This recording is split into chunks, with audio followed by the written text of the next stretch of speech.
Shout out to the gayest podcast out there with Ross and Calum, Jiu Jitsu Oracle. Welcome back to the Jiu Jitsu Oracle. It's another episode where we rank one of the teams in CJI 2. In this episode, it is Team Americas, or perhaps that should be Team America, based on how that team lines up. I'm Ross. I'm joined by Calum. Calum, let's get into this team. We're going to score each athlete out of 5. We're going to score the coach out of 5. That'll give an overall score for the team. The aim of all these episodes is to try and show who we think is the strongest team or the strongest teams and where we think they will get to in the competition. So that's what we're trying to do by ranking these athletes all out of 5 stars. If you need to know more about the ranking system, watch one of the previous episodes. I think this will be episode 4.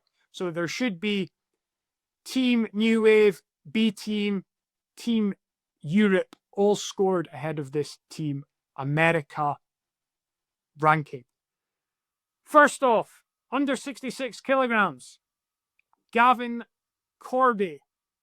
What do we think about Gavin in the context of our rating system? Yeah, so this is one of Greg's guys, hence why I presume he's been selected.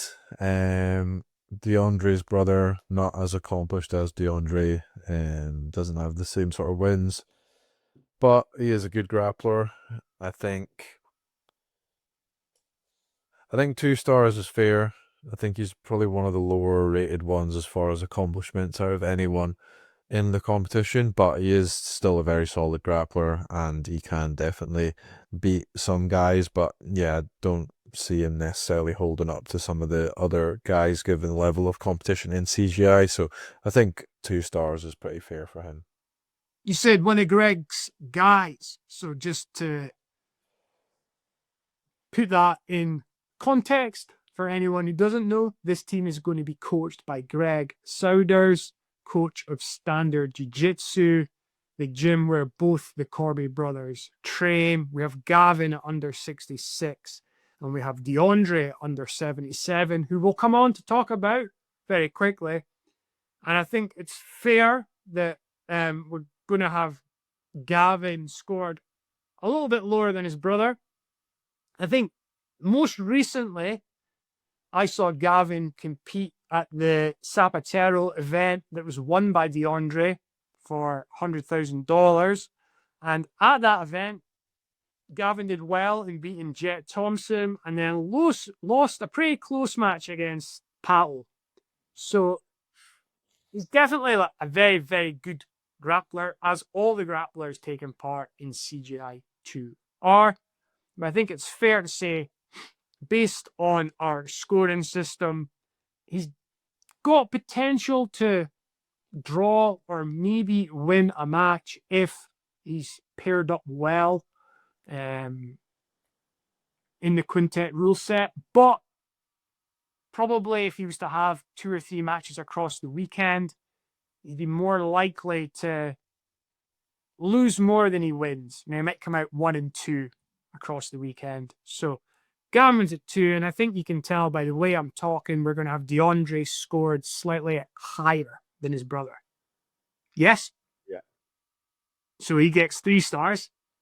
Yeah, I think you could make an argument and a case for him being 4 stars if he was put in at 66 kilos, but because he's been put up to 77, I think 3 is more justifiable. Reason being, just his game especially is very controlling and slow and steady to a certain extent, which I don't think translates quite as well as you go up in weight.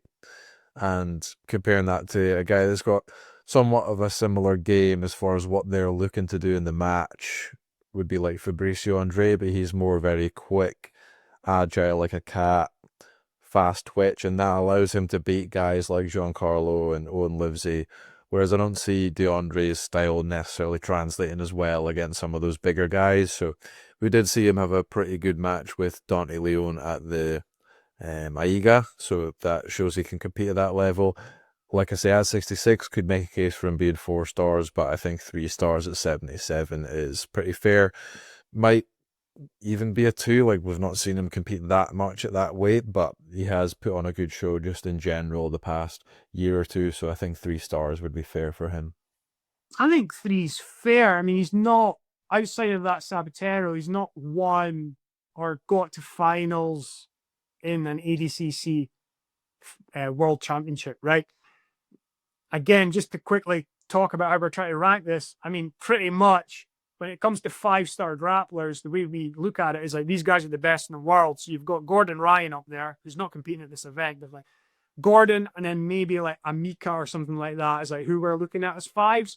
So even 4 is like immensely good grapplers, like multiple-time ADCC champs like a Giancarlo Bedoni. So I think if you take a step back from that, like, does Deandre have potential to get through like the first day of an ADCC finals, maybe make it to like make it the semis or the finals? Yeah, I think he does. But I think within our context, that makes you like a 3-star grappler in the grand scheme of things, you know, which is a really, really good level to be at. And I think like what really like notched them up to 3 was like those 2 wins over Pato and then Josh Cisneros in the final of that Zapatero event. You know, I think that does put him ahead of like his brother in terms of grappling credential. So Deandre's going to get a 3. Gavin's going to get a 2. Elijah Dorsey is under 88. Yeah, similar, very similar actually to Deandre. I would say at 77, I'd probably make the argument for being 3-star, but because he's up in weight and like exactly the same as Deandre, likes to wrestle, but is very like kind of controlling, strong physical game at his weight class. Don't see that translating as well, occupying a higher weight class slot. So, and we've not seen him compete nearly as much at that weight, if ever, that I can think of. You all see him competing around the 77 kilo mark. So I think 2 stars would be pretty fair for him. He's still a really, really good grappler and could definitely win matches. But yeah, having him occupy the 88 kilo spot, I would drop him down a star to what I would potentially have him at 77. Yeah, I think what we're trying to do is like say, how does Elijah stack up against the other 88 guys that are going to be in this event, right? And then the other 88 guys that exist in the world that are not taking part, right? To try and get a handle on all this. So like under 88, I've mentioned before, Bedoni being a 4-star is like, he's going to be pretty much the highest possible score at under 88, right?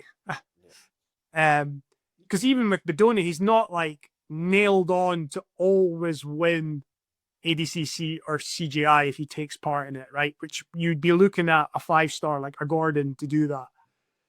So the thing about the quintet rule set is it gets really interesting because how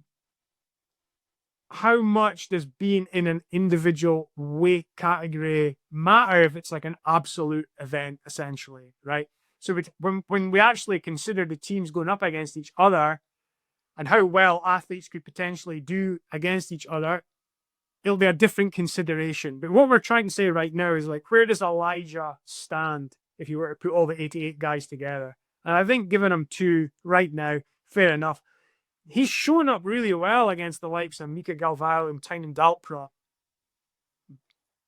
But he's not won those matches, which, you know, is a ridiculously difficult task to do. So I'm not taking anything away from him in saying that.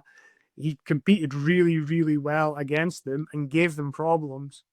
But like, he's not at that level yet where he's beating those guys. So yeah, I think saying like Deandre, just with that win over Pato especially, is just ahead of like Gavin and Elijah's probably fair in how we're trying to give you an understanding of how good these grapplers are. Right.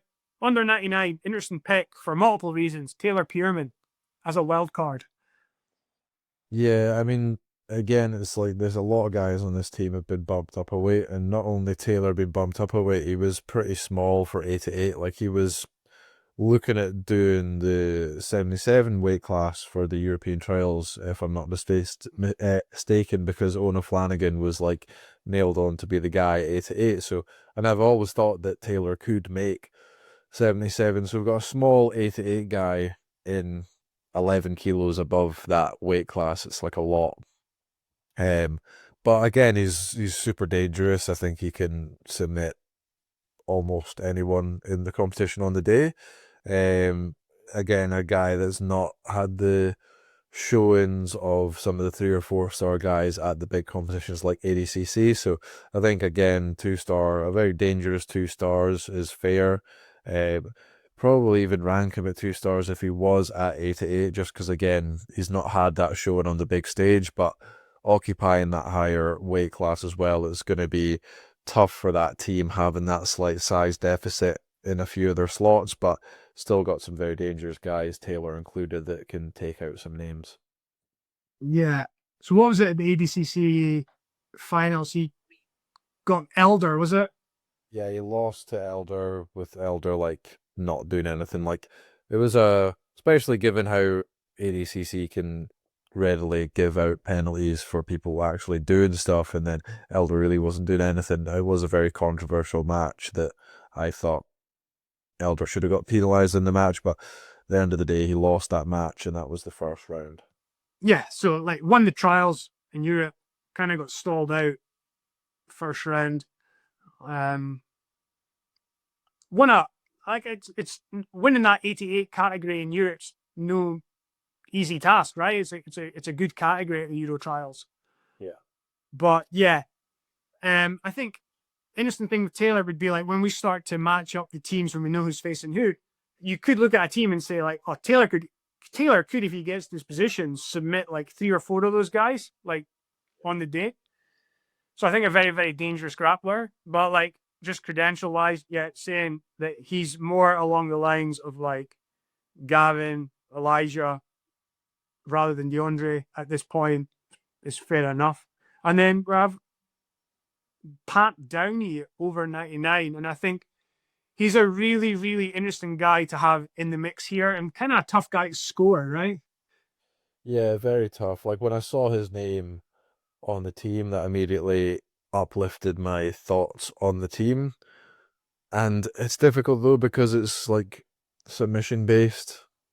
I don't know if I see him getting too many submissions. I can definitely maybe see him get into some front headlocks and submitting, but, and again, as well, we don't know how he's progressed since the last CJI. I think Jiu-Jitsu's been a big focus of him, because I know that he tried MMA. He didn't do too well in MMA, and, you know, like, if you're not an Olympic level wrestler, making any sort of a career out of amateur wrestling's not easy. So I think he has put most of his time and energy into jiu-jitsu now. So he could have made some massive strides in that, but we don't really know if he can get the submissions done. But at the same time, I can see him like completely throwing around a guy like Kynan. I just don't know if I see him getting the finish. I could see him, if he did get a match against Mika, just being like such a physical guy and like ripping himself out of arm bars and stuff. Like, I could see him being an absolute nightmare for so many people, but don't know if he can get the job done submission wise. So I'm really torn between like 2 and 3 stars. Like, initially I want to give him 3 because he's such a beast, and I can see him throwing a lot of guys around, giving them a hard time, but I just don't know yet if he has the submission ability to close the deal. Get into the comments if you agree or disagree with how we're going about. But like, I think this is the interesting thing, right? Ahead of the event, as it stands right now, like 5 weeks out, right? We're trying to give an understanding of where we see the strength of the teams, right? I think, again, when it comes to like actually pitching the teams against each other, you could look at that and be like, oh, Team America is against whomever. Oh, Pat Downey's going to be a nightmare for like 1, 2, 3, 4 guys on that other team. Taylor Pearman's going to be a nightmare for them. He could easily submit those guys. Like Elijah Dorsey, oh, like who's going to take him out? You know what I mean? Like, his top game's amazing. If he gets to top, he's going to be tough to leg lock or whatever from there. Deandre, like potential like leg lock finish, or he could maybe get to the back. Gavin, durable, tough. You know what I mean? So like when we start to like pitch one team against the other, you could have, even though Team America's like, after all those athletes are scored, they're sitting at 11 points for the athletes, they might match up really well against like a B team. Not really thought about it, but like they might, right? And then so it might, the episode previewing that match might sound a lot different. I think it's fair to say right now, Pat Downey, 2 stars. Yeah. But I think on the day, depending on who he might get from the other team, etc., he could. Yeah, when you bring up B team, that's a perfect example. Like that is such a difficult match for Nicky Rod, like stylistically, especially. Like Nicky Rod's like the big athletic wrestling guy, and Pat Downey's like more athletic, arguably, and much better at wrestling than him. So that's like such a difficult matchup for Nicky Rod. It's like a good example, but yeah, just like somewhat unproven in the jiu-jitsu scene yet. And Pat could match up well against, like size-wise, against Victor Hugo, one of the few guys that can, right? So kind of like he gets one of that, like say he gets a draw against one of them, like amazing result. Like you would think, like credential-wise in grappling, like Nicky Rod or Victor Hugo against Pat Downey, like there's no real comparison, right, on what they've achieved. But actually, when it comes to like considering those guys against each other, like that could easily be a draw. And like, you know, Nicky Rod's out the running, and then we're trying to work out how the rest of the match will go. So anyway, 11 points for the athletes. Greg Souders, what are we scoring him? As a coach, I think we acknowledged 4, but taking into account the aspect of a general manager and the fact that they have a wildcard slot, especially wildcard slot for teams like Atos and New Wave, but these kind of continental teams, especially for North and South America, he had a wide variety of grapplers to choose from, and we don't think he's done the best job in putting together the strongest team from that, so we're going to dock him 1 star and put him down to 3 stars because of that. You may be wondering why in the rest of the Americas video we were wearing different clothes, and now this clip's been inserted. But as Calum has outlined, we found it hard to score Greg anyway. I will explain why in a little bit. But then when New Wave played their wild card as Mika Galvao and created a super team, after B team had recruited Victor Hugo to make a super team, and then Andre Galvao brought in Diego Pato and Felipe Pena, I think Felipe's being included as a Atos guy because he trains there a decent amount of time when he's preparing for matches, and then Pato's been brought in as their wild card. We are now considering team construction as being a vital part of the coach's skill in this event. And therefore, with Greg having the pick of the 2 strongest continents in grappling, North and South America, we feel that he hasn't brought in that same level of star power, of grappler quality that those other teams have, despite them picking from the same kind of region. So while we were initially thinking we might go 4 for Greg because he's proven himself as a coach, particularly with his development of Deandre Corbe, we're now thinking as a general manager, we might go for 3. Yeah, and he didn't even make use of one of those continents being South America. He didn't have any Brazilians in there. I have heard him say that he hates the Brazilian style of grappling, so I don't know if that came into his choices because he prefers the American style of grappling, whatever differences you would perceive in that. And then as well, he had 2 of his guys in the team. I think the Deandre pick is very valid, but you can question the Gavin pick with being a bit more nepotism based compared to Deandre. But yeah, definitely could have put together a better squad given all the stragglers that aren't on one of the other teams from North and South America. Now, when we were originally discussing Greg, the thing we were having the most difficulty in terms of scoring with was the fact that Greg is based in a relatively small gym compared to like the likes of some of the other gyms that we're looking at. And he's bringing up his own guys, whereas some of these other gyms like Atos and New Wave have people who have literally moved their whole lives to go and train at these gyms. So then it gets quite hard to judge the coaching skill of a coach, because if like an elite black belt competitor walks into your gym and just says, "This is where I want to train now," you're thinking, "Great, I don't have to do much here."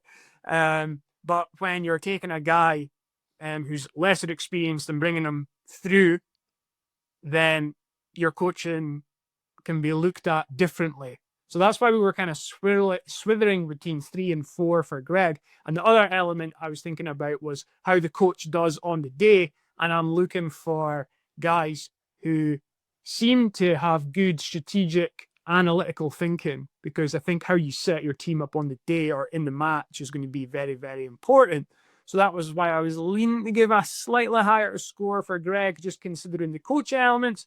But then the general manager element came in, and I think we're going to settle on 3, which, added to the 11 for the athletes, gives the Americas an all-round score of 14.